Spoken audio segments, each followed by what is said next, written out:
jumpa lagi di channel Ruang Belajar, channel yang membagikan materi seputar pelajaran bahasa Indonesia. Tidak terasa, kalian sudah akan mengikuti penilaian tengah semester genap ya?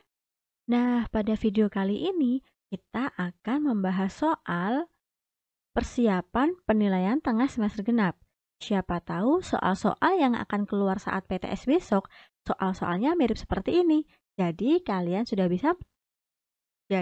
sudah tahu cara penyelesaiannya.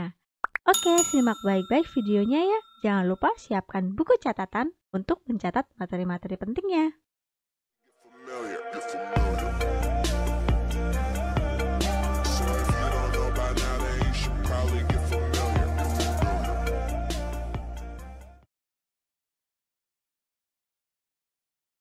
(23) Kutipan teks tersebut termasuk struktur teks fabel bagian, struktur lagi. Itulah kisah ulat yang sombong bernama Vinto. Sikapnya yang angkuh dan suka mengejek teman akan merugikan dirinya sendiri. Semua ucapan buruk dari mulut kita akan berbalik pada diri kita. Maka, mari jaga ucapan dan sikap kita dan kita harus selalu berbuat baik kepada orang lain. Nah, di sini tersurat secara jelas sekali sebuah pesan, ya kan? Sebuah pesan moral yang bisa kita ambil dari sebuah cerita fabel. Struktur teks fabel yang berisi pesan yang bisa diambil adalah kuda. Nomor 24. Kutipan teks tersebut berdasarkan tokohnya termasuk jenis fabel titik-titik. Nah, teks fabel berdasarkan tokohnya itu dibedakan menjadi dua jenis, yaitu fabel alami dan fabel adaptasi. Jadi jawaban C dan D ini tidak termasuk dalam fabel berdasarkan tokohnya. Nah, tinggal A dan B. Fabel alami adalah fabel yang menggunakan sifat dan perilaku ataupun latar sesuai dengan kenyataan binatang tersebut. Ya, misalkan kancil itu berarti latarnya nanti di hutan, kemudian ikan di kolam.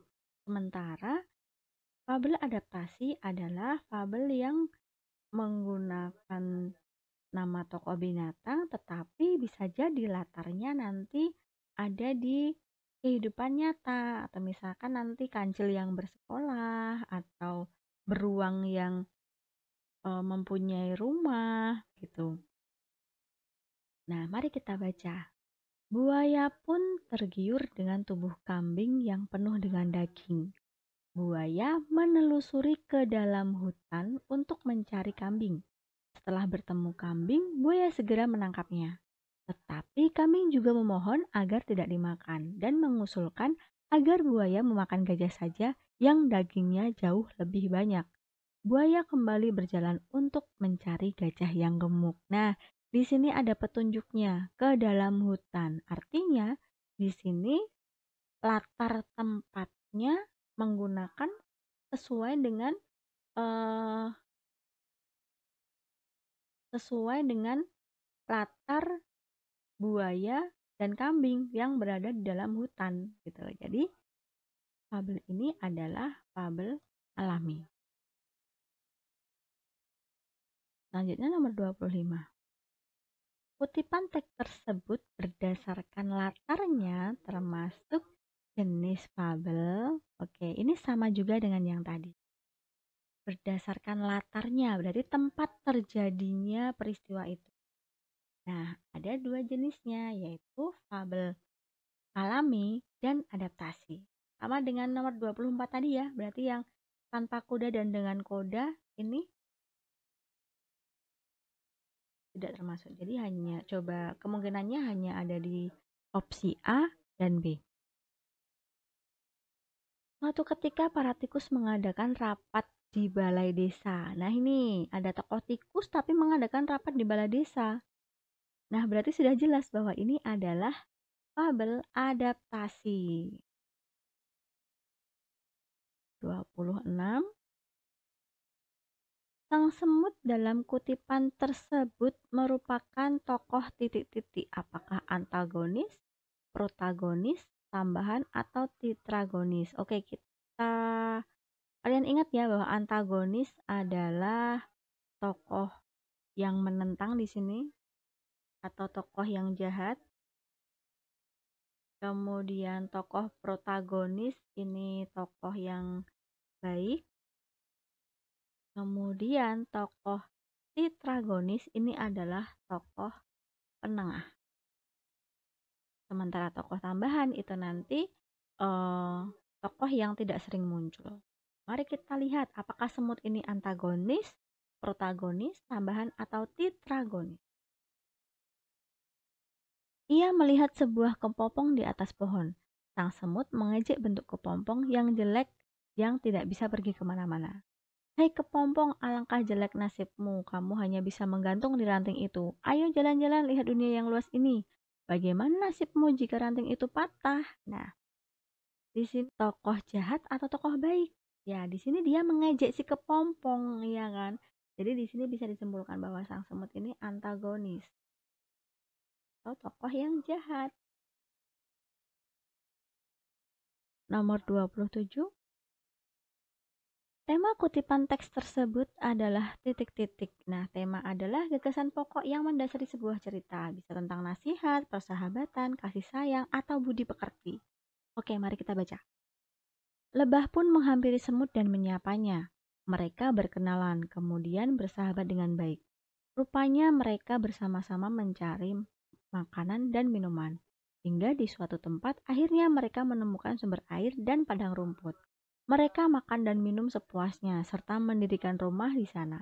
Sungguh semua menjadi ringan dan mudah saat saling menolong. Nah, tema dari cerita ini pada intinya adalah tentang persahabatan.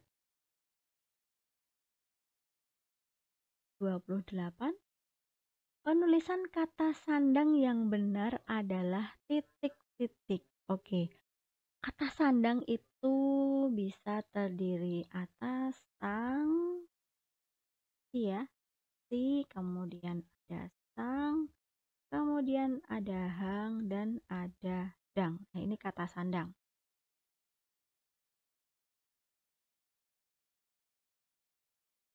Nah, cara penulisannya adalah ketika berada di tengah kalimat, si dan san ini ditulis menggunakan huruf kecil atau ditulis tidak kapital. Oke, mari kita lihat penulisan yang tepat. Hei, hei, hei, jangan khawatir tikus muda, aku akan selalu di samping membawamu dan berenang di sampingmu dan menjagamu. Rayu sang kata. Oke, di sini ada sang kata. Sang kata. Penulisan kata sandangnya sudah benar di sini. Sang tidak kapital, tapi yang salah ada pada kata. Kata di sini kan nama tokoh, jadi harus ditulis dengan huruf kapital. Ya, salah.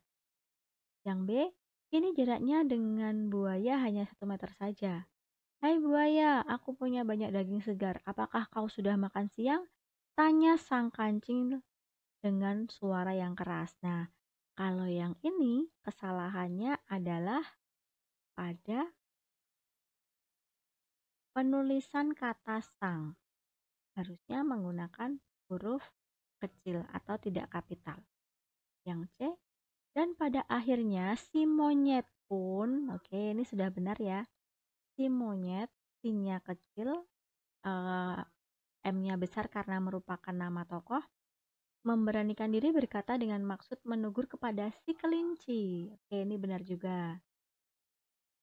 Hei kau kelinci, apakah kau bisa menghentikan kebiasaan burukmu itu? Tegur si monyet kepada sang kelinci. Ini benar ya? Tepat. Nomor 29. Hasil pengubahan kalimat tersebut menjadi kalimat langsung adalah titik-titik. Gajah menanyakan kepadaku kapan aku akan pergi ke hutan. Nah, kutipan, eee, maksud saya kalimat tidak langsung ini akan diubah menjadi kalimat langsung. Nah, kalimat langsung itu adalah kalimat yang sama persis dengan apa yang dikatakan oleh orang lain. Nah, tentu saja ketika kalimat tidak langsung diubah menjadi kalimat langsung, nanti ada perubahan kata ganti. Ada perubahan kata ganti. Nah, di sini kata gantinya adalah aku. Jadi nanti akan berubah menjadi kamu, ya kan? Karena posisinya gajah menanyakan kepadaku kapan aku akan pergi ke hutan. Nah, ini kan berarti si aku ini bercerita kepada orang lain bahwa gajah bertanya padanya. Nah, kita ubah di sini. Bagaimana sih percakapan asli si gajah pada si aku ini, ya kan? Berarti kan ketika gajah menanyakan atau bertanya secara langsung, itu tidak mungkin aku. Masa si gajah bertanya pada dirinya sendiri, kan tidak mungkin. Berarti dia nanti si aku ini atau kata gantiku ini akan berubah menjadi kamu. Nah, kalimat langsung yang paling tepat adalah B. Gajah bertanya, kapan kamu akan pergi ke hutan? Nah, selanjutnya nomor 30. Pesan moral cerita fabel tersebut adalah titik-titik. Oke. Menentukan pesan moral tentu saja kita harus membaca fabelnya. Kelinci sang penakluk. Di sebuah hutan hiduplah seekor singa yang ganas. Suatu hari, sang singa ganas itu membuat peraturan bahwa dia tidak akan berburu binatang hutan. Sebagai gantinya, harus ada binatang di sekelilingnya yang sukarela menjadi mangsanya. Pada hari pertama setelah peraturan itu diberlakukan, datanglah seekor kelinci. Sambil terengah-engah, kelinci itu minta maaf kepada yang singa yang ganas itu. Maaf sang raja, saya datang terlambat. Ada singa lain yang tadi memburu saya, kata si kelinci. Kemudian singa yang ganas itu mengangguk-anggukkan kepalanya dan langsung menyahut. Mana singa yang mengejarmu? Akan kuhabisi dia sekarang juga. Ya sang raja, dia ada di dalam sumur itu. Akhirnya, binatang-binatang itu menjadi lega. Berkat kecerdikan kelinci, sang singa yang ganas itu masuk ke dalam sumur dan tidak ada lagi pemangsa di hutan itu. Nah, pesan moral yang bisa kita ambil dari teks fabel ini adalah apakah A. Jangan merasa diri kita paling kuat. B. Jangan membenci sesama makhluk Tuhan. C. Pikir dulu sebelum berbuat agar tidak menyesal. Atau D. Kita harus memiliki kasih sayang terhadap makhluk Tuhan. Ya, jawaban yang paling tepat adalah A. Jangan merasa diri kita paling kuat. Nah, si singa ini kan dia merasa paling kuat sendiri sehingga dia mudah terpancing emosinya, ya kan? Hanya dipancing dengan ada singa lain yang lebih kuat dari dia langsung gegabah dan ingin menghabisi singa lain itu. Tetapi ternyata singa itu adalah dia sendiri karena eh, ada bayangannya di pantulan air sumur, terus dia lompat ke sumur. Tuh. 31. Kata yang tepat untuk melengkapi teks berikut adalah titik-titik. Oke. Titik-titik ada 2 ekor burung yang dipelihara oleh pemiliknya. Apakah di sebuah kolam, di sebuah rumah?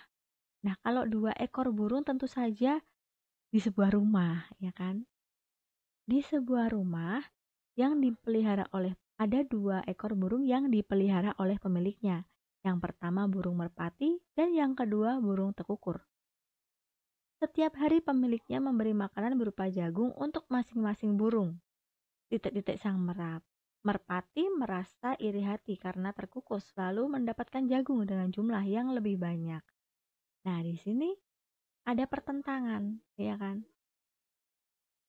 Namun, sang merpati merasa iri hati. Nah, di sini isinya namun. Berarti sudah jelas. Di sebuah rumah kemudian namun, ya kan? Yang B. Suatu hari merpati bercerita pada kucing yang juga dipelihara oleh pemiliknya. Dia menceritakan keluh kesahnya tentang pemiliknya yang dianggap tidak adil dan dalam memberi makanan. Kucing pun mencoba menenangkan merpati, ya, karena tadi merpati di sini yang merasa iri hati. Kucing memberikan pengertian bahwa merpati sengaja diberi makanan lebih sedikit agar tidak menjadi gemuk dan bisa terbang dengan cepat. Ya, jawaban yang tepat adalah B. 32. Konjungsi yang tepat untuk melengkapi teks berikut adalah titik-titik. Pada suatu hari ketika Kancil sedang mandi di tepi sungai, kakinya digigit oleh buaya. Lalu Kancil berkata, "Hai buaya, salah kamu, bukan kakiku yang kau gigit." Lalu Kancil berkata, "Hai buaya, salah kamu, bukan kakiku yang kau gigit." Titik-titik sebatang kayu yang mengapung. Tetapi sebatang kayu yang mengapung. Jawabannya antara A dan B. Sambil mencocokkan sebatang kayu dan berkata, "Inilah kakiku." Buaya itu pun melepaskan kakinya dan menggigit dahan kayu itu. Oke, jadinya A. 33. Kalimat yang menyatakan kata kerja aktif transitif adalah titik-titik. Nah, kata kerja aktif transitif adalah kata kerja yang membutuhkan objek. Ini membutuhkan objek. Nah, biasanya ciri-cirinya adalah predikatnya menggunakan imbuhan me. Kita lihat di sini, manakah kata kerja yang membutuhkan objek? Tuan, raja kami siap untuk berperang. Oke, tidak ada objeknya di sini. Raja kami menerima tantangan dari raja kalian. Nah, di sini kita lihat, ya, di sini kan kata kerja transitif itu membutuhkan objek dan predikatnya menggunakan imbuhan me. Nah, di sini predikatnya sudah benar nih menggunakan me. Ya kan? Kalau kita pasifkan bisa juga tantangan dari raja kalian diterima raja kami. Nah, dengan arti di sini raja kami adalah subjek, menerima adalah predikat, dan tantangan dari raja kalian ini adalah objek. Oke, jadi yang memiliki objek adalah opsi jawaban B.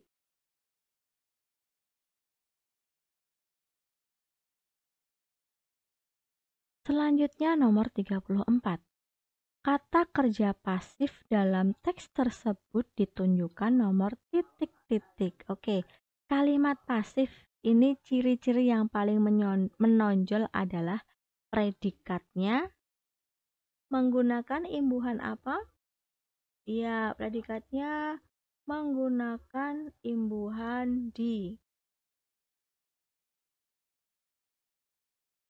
Imbuhan di. Nah, kita lihat di sini. Si kupu-kupu mengangkat ranting dan menurunkannya. Ini aktif ya karena pakai me. Ia melihat sebuah kepompong. Ia melihat, nah aktif lagi. Sang semut selalu membanggakan dirinya. Aktif lagi. Kupu-kupu dipuji oleh semut sebagai binatang yang hebat dan terpuji. Ya, ini adalah kalimat pasif karena predikatnya menggunakan imbuhan di. Nah, ini yang ciri-ciri yang paling mudah. Jadi, kalimat pasifnya ada di kalimat nomor 4. 35.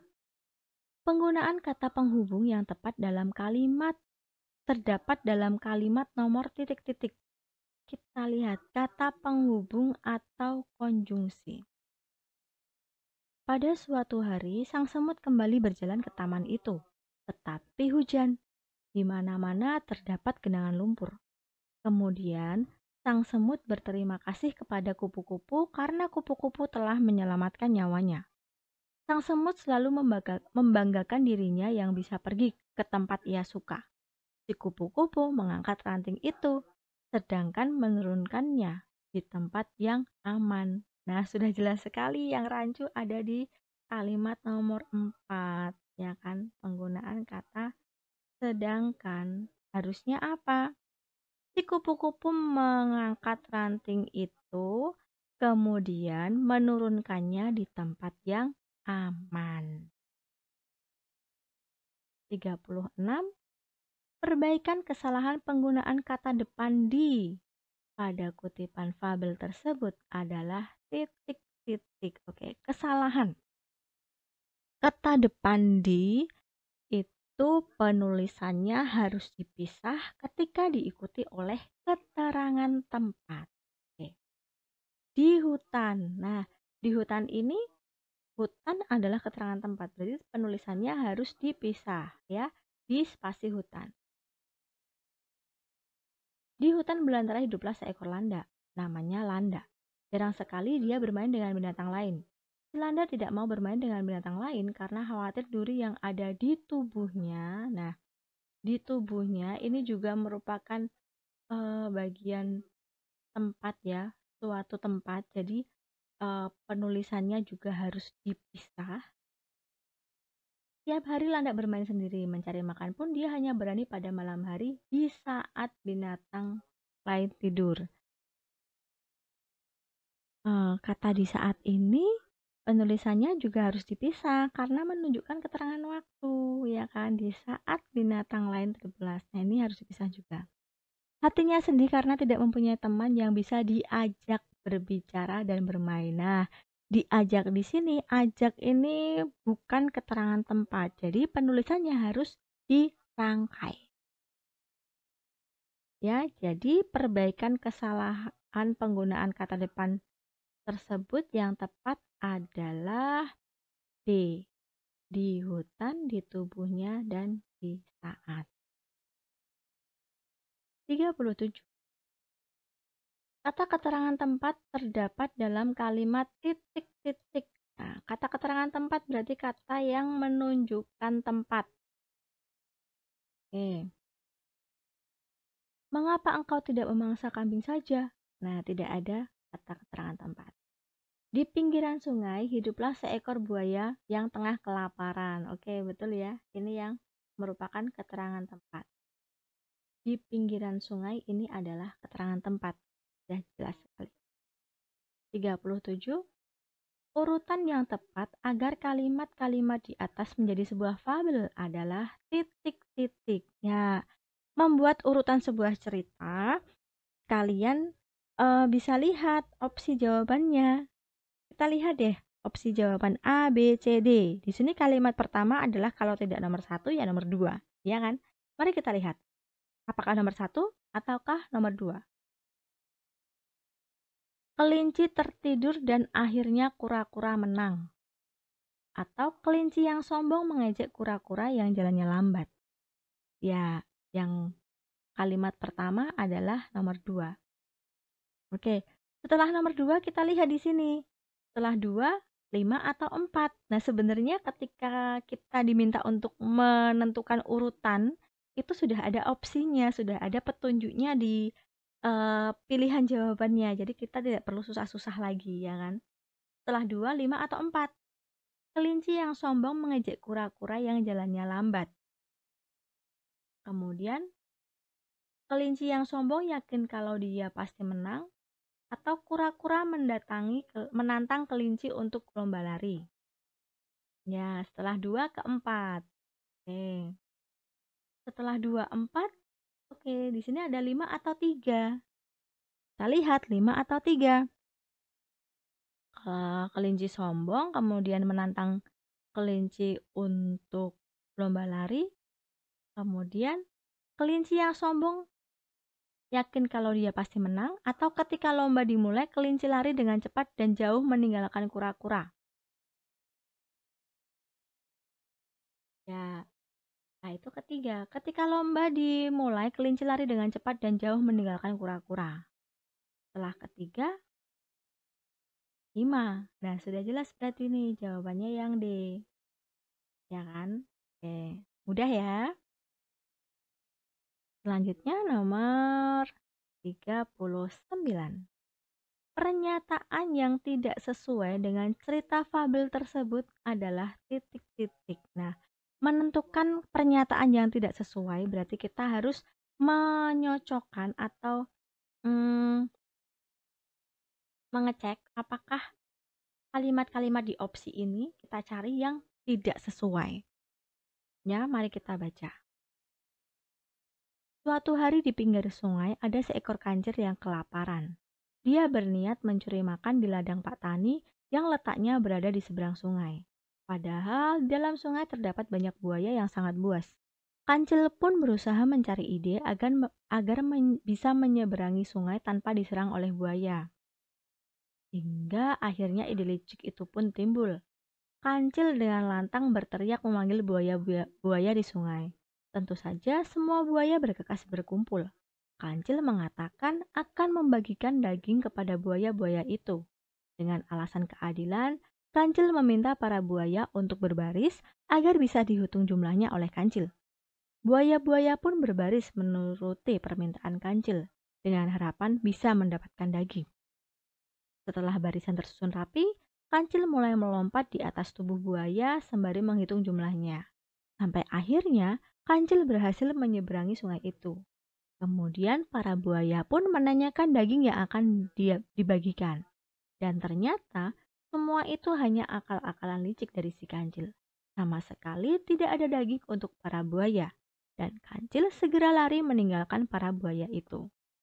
Nah, pernyataan yang tidak sesuai adalah Kancil kelaparan di pinggir sungai, betul. Sampai akhirnya Kancil tidak berhasil menyeberangi sungai itu. Nah, ini yang tidak sesuai. Padahal Kancil kan berhasil menyeberangi sungai. Oke. Selanjutnya nomor 40. Watak Kancil pada kutipan teks tersebut adalah titik-titik. Oke. Di sini sudah jelas bahwa Kancil ini sifatnya adalah licik. Di sini pun sudah sampaikan secara langsung ya bahwa watak si Kancil adalah licik. Oke.